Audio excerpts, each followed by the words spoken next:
So, welcome to the Influential Leader podcast, where we meet and hear from everyday leaders who are making huge changes in the industry, organisation, and impacting the world.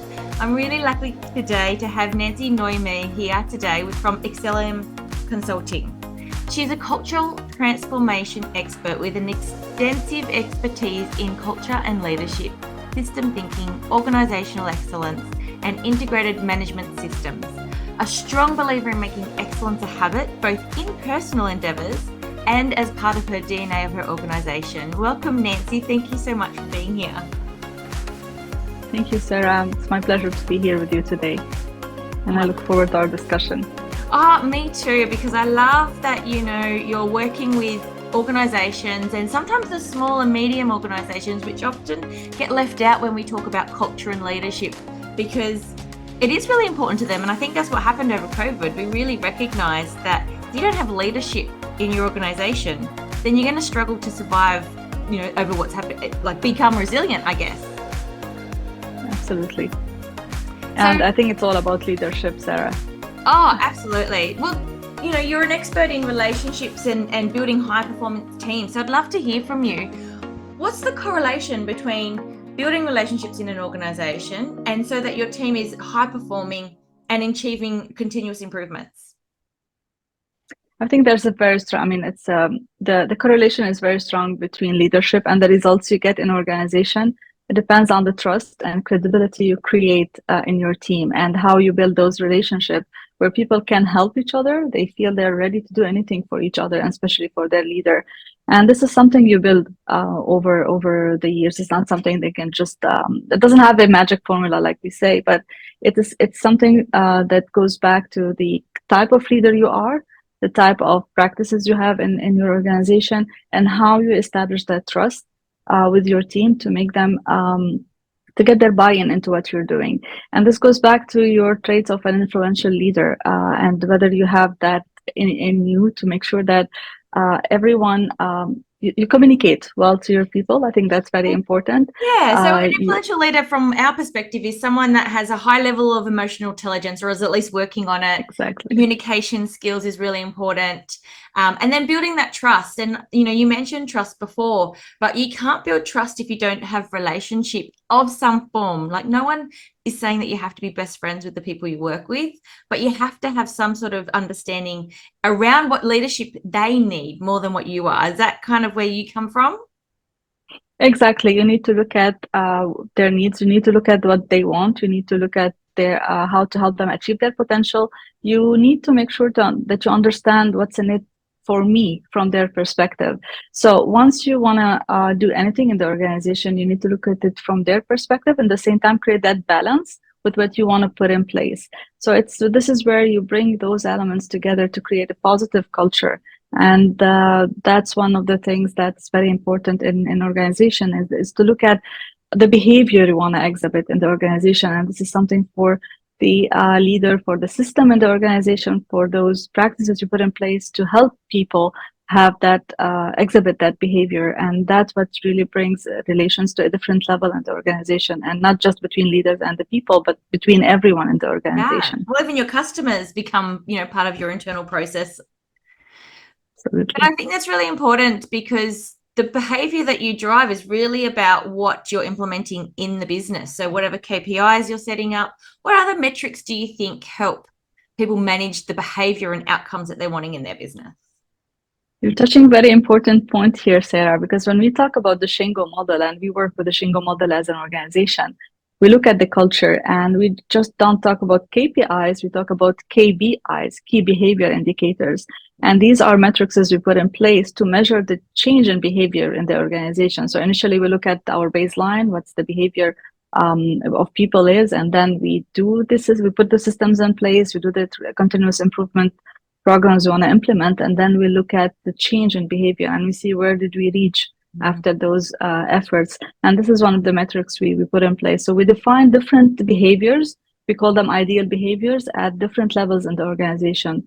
I'm going to use the common terminology at the junior, mid-level, and senior level. And we will see different behaviors when we look at different elements. And we measure this behavior to see the transformation. And that's very important to look at it, not just from a performance perspective, from a behavioral perspective too.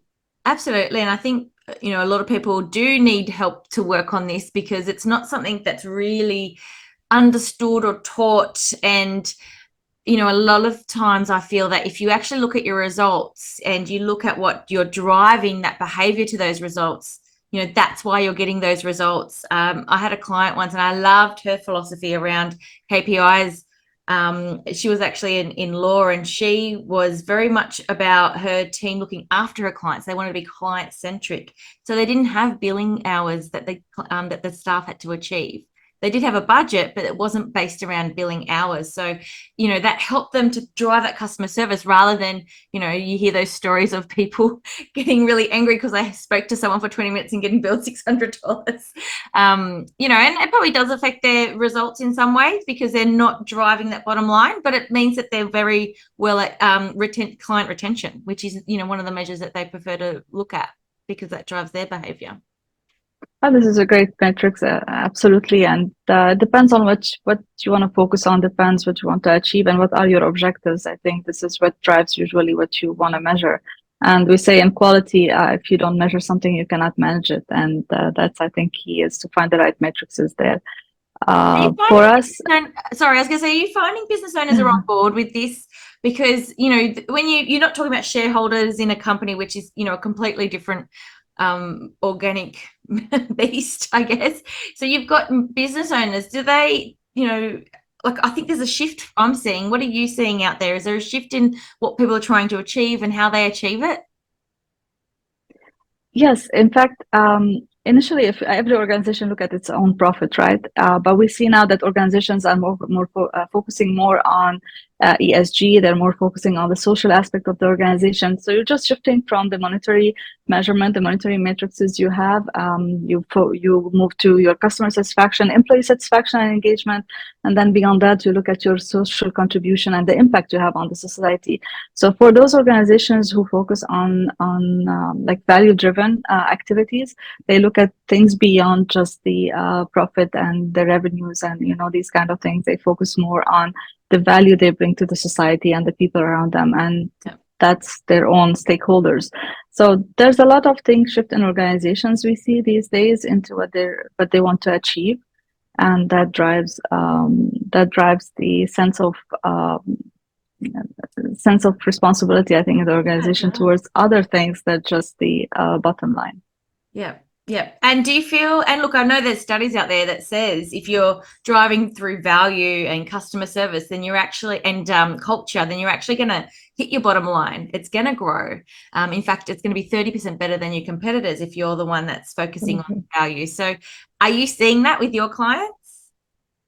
Absolutely. You see that people who focus beyond just on the bottom line, they already see that, they see that that profit growing. They see that figures multiplying. At the same time, they see also other metrics related to their people, related to their stakeholders that also improve in the same time. So once you focus on those high level and high value activities, definitely that's gonna improve your bottom line, because also you're focusing on improving your process, your system. You're focusing on reducing waste. You're focusing on a lot of other things that helps your bottom line finally, and you're going to generate more revenue and more sales by having all of these, by changing the image and the reputation of the organization too through these activities. So that's going to have a ripple effect.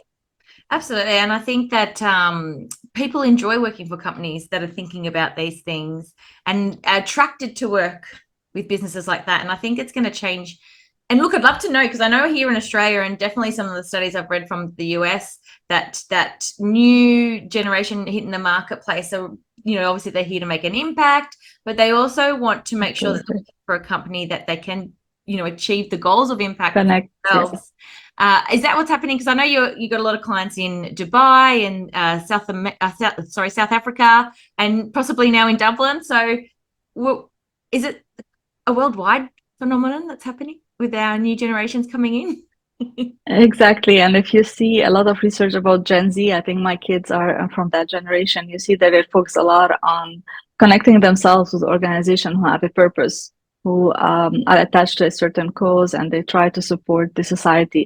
So we see that shift in a lot of organizations, and this is really driven by the need and the demand of the new workforce, or the people in the workforce. And that's gonna, I think, drive a lot of good change in all organizations around the world, not just in certain areas. And we see it. There's a lot of studies around that, and you see now even the standards around ESG falls into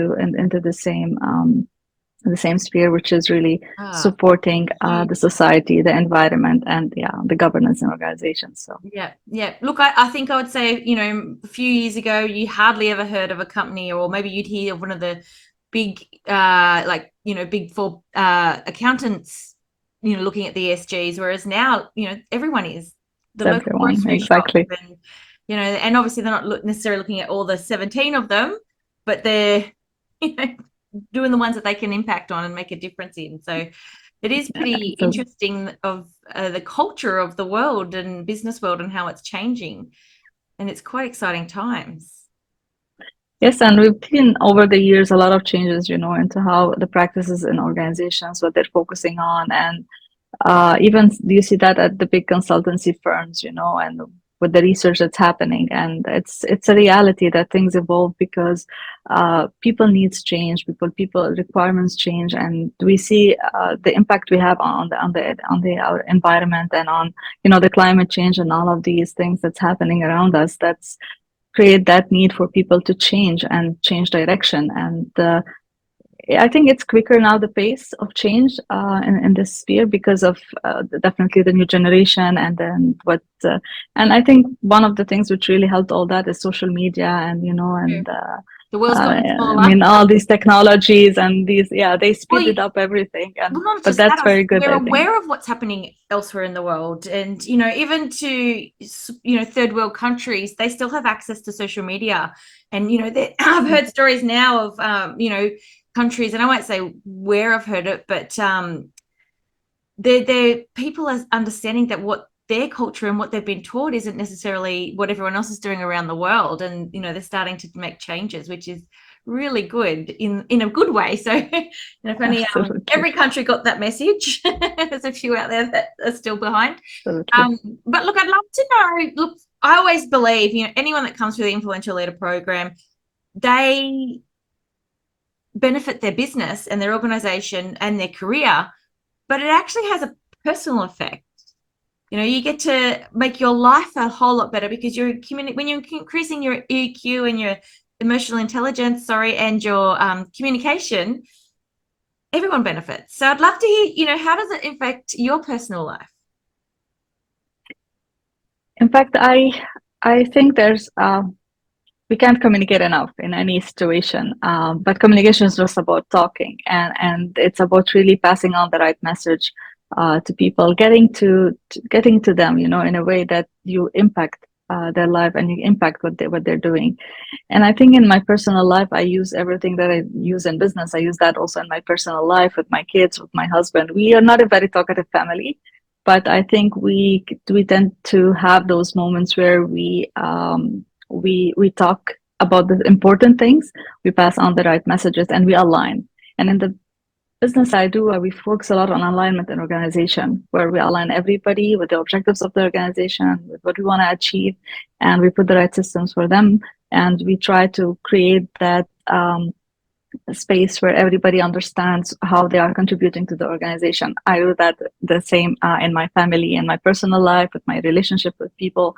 It's very important, I think, to understand and feel what the people want, and that's part of it is about empathy, right? You need to transfer your knowledge, your expertise to the people around you, and use it in the same way, that to create that bonding, to create those values that you share, and to create that impact.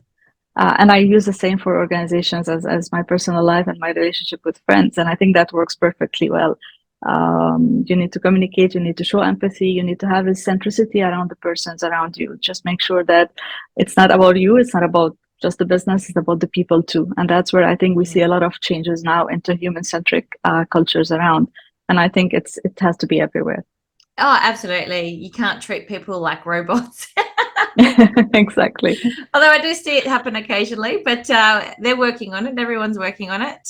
And look, you Absolutely. talked about in your personal life how you've got excellence and driving towards excellence. So tell us a little bit about what you mean by that. I think it's about really challenging ourselves and having a growth mindset.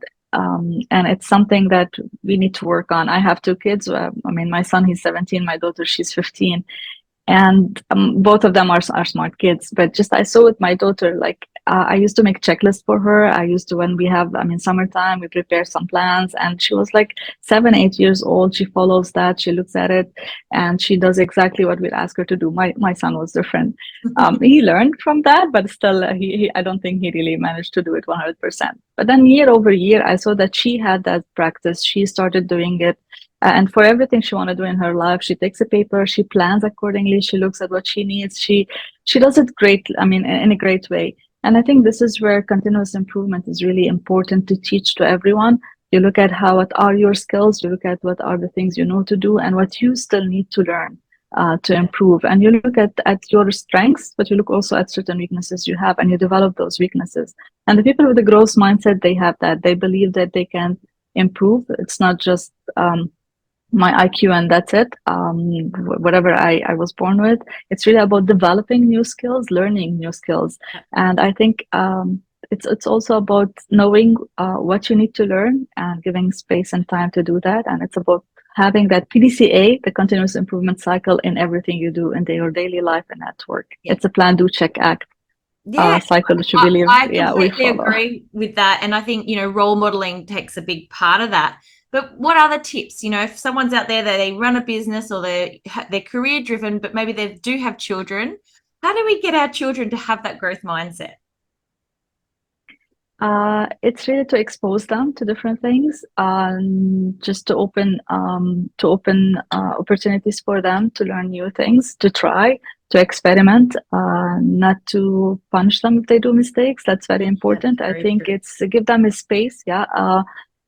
Psychological safety, which we use in the work now, work environment. It's important also for kids and for everyone who wants to really develop themselves, is to allow space to people to try, to experiment, to fail, and maybe in the same time be able to learn from that and focus on the learning part rather just on the negative like So consequences of true. trying and failing. Yeah, absolutely. If you're making learning and failing a negative, then who's going to have a growth mindset if you make it that way? So you really need to embrace those failures. And I think that's a big Exactly. message that's out there by very successful business owners that are out there and successful people. Most of them say they've failed 1,000 times before they were successful. No one's an overnight success. Absolutely. I think it's part of the learning process itself, the development. We don't know everything, right? We need to learn whatever we don't know. And then that's by trying, and we should have the courage to try. If you're a business owner, you don't have the courage to try. I come from a background where we focus a lot on risk management, but I think we should. And I remember my first boss, he told me, yeah, you're doing too much risk avoidance. You need to learn how to do risk management. And it's not by avoiding risk that we're going to progress. It's by knowing what are the risks and trying to find the right mitigation to make sure that this doesn't really gonna impact us negatively, but just to control those risks and move forward. And this is part of the learning process itself, testing, experimenting, learning, and getting to know your risk management well. So Yeah, I really like that. And I think it's also important, when we are going down this path where we're aligning with people with their values and the company values, and we're doing a lot more of a coaching model of leadership rather than, directive. I think there's still a place where you need to set those expectations. And I feel like that's like a risk management part, because you are letting people fail. But the idea is that you're there to support them once they do fail, to help them build them back up again. And that way they learn, but also it means that they're taking more responsibility. You're being able to hand over exactly. work. I think, yeah, that's kind of some of the things we work on in our programs. But yeah, is that kind of what you mean about the risk management and how we do it on a personal level? Exactly. So you need first to have that methodology where you really evaluate the risks and at the same time be able to support people. I like the approach of coaching, what you mentioned, Sarah. It's very important. And from me, what I feel is that sometimes as a leader, you put, and I was told this also earlier by the same person, I put more pressure on myself. I'm harder on myself than on others because I need to do it right for me and I need to do it right for them, right? So you have that approach where you need to coach, you need to be present all the time, you need to be available to give advice, available to tell the right from wrong, right? And to sometimes to be hard on people. You need to tell them the straightforward thing, right? And it's not always easy, So but you have I to have guess a the good assertive, it's assertive, not aggressive. assertive. Exactly. You have to be Don't get it assertive, mixed up. and yeah, no. So yeah, you have to be assertive with your people, but at the same time, you have to have empathy, and you have to show them that you care. And this is something which, if it's not in balance, might give negative impact. So this is really great leaders, influential leaders will know how to do all this So in a true. way where, yeah, Yeah. to support people, but at the same time, not to have lose outcomes. And that goes back to having a relationship. You know, being able to support someone and be there and coach them does start with relationship. If you don't have relationship, then they're not going to take on board the coaching or have you as a mentor. Absolutely. And you have to walk the talk for that. You need people to believe in you, to trust you, and you need to exhibit that credibility that allows them to listen to you too. So this is where you build a strong relationship with them, and you have to walk the talk. You have to be first role model yourself for what you're preaching. Very true. Very true. And I love that because it just really cements everything that we teach at the Influential Leader program. We're helping those leaders to develop those relationships, better communication, empathy, coaching, credibility. All of these are important parts of becoming an influential leader. And why do you want to do that? Because it actually benefits your life and your organization. Okay. I What totally about agree with you. I just you're working, so when you're working with your businesses, you're working with them as a whole, obviously. How do people get in contact with you if they want to work on their culture and alignment? um, just we have our own programs, we have our own website, and we promote what we do in our social network. And we had a good network in UAE where I volunteer a lot for different organizations, and that helped me create a network around what I do. And Good. we try to reach to different geographies and try to spread the word around that. We also part of the Women Empowerment Principles Network. We have different networks where we try to promote also some of the things we do around the programs we try to implement. Well, some of your focus is for women-owned businesses. Would that tell us a bit about that? Yes, in fact, I have my partner. She's also a woman. She's my sister, in fact. Yeah. And then she joined the company 2 years back. I'm very happy to have her on board. She also had to change her career to be part of that, and I see that impact also on her, and I like what I see and what she's doing. But being part, I mean, we being a woman, and I see the challenges of being a working mom. And what I appreciate the most is the support I get from my husband to do all this. And I think not everybody has the same. So I was lucky to have that. And with Excellium, what we're trying to do is to look at where we can add value, where we can impact the lives of women through their businesses, through their work they're doing, and support that, providing them directed and providing them tailor-made solutions to their own needs as women. I mentored a lot of ladies recently, and we were talking a lot about their challenges as women. And I think this is one of the things which I really would like to see happening is providing tailor-made solutions for women that matches their challenges, and that this is where our I love focus that is. because I think if we have more success for women in business, then that's the start of the world being a better place to be. We have leadership. You know, when we have leadership, a lot of the challenges that we have around bullying and just all the suffering that we have wouldn't be there. Exactly. That's the And talk I think one tomorrow. yeah. And one thing which is really true, when I started with the Women Empowerment Principle 4 or 5 years back, we created a group in Dubai, and they wanted to promote that. We started reading a lot about it and a lot of research. And I think one article from McKinsey showed the differences between the skills of men and women. And that was an eye opener for me to look at those differences. We complement each other. I believe in equality. I don't like to go in extremes. I really like to create that balance between what women and men are doing. And those skills are different because of our nature, because of our, we're more nurturing mothers, right? So we have those things in, we focus more on teamwork, we focus more on encouragement and developing people. And yesterday I was reading something, I think it was very, also, I mean, it hit me like they're saying women are more into teamwork and men are more into leadership. I think every man and woman can develop those opposite skills, right, in a way, and have that in place. And this is what we want to see, is where women and men, though they have different strengths, they can complement each other, work in harmony, and that's it. And be equal. And be equal, of course, of course.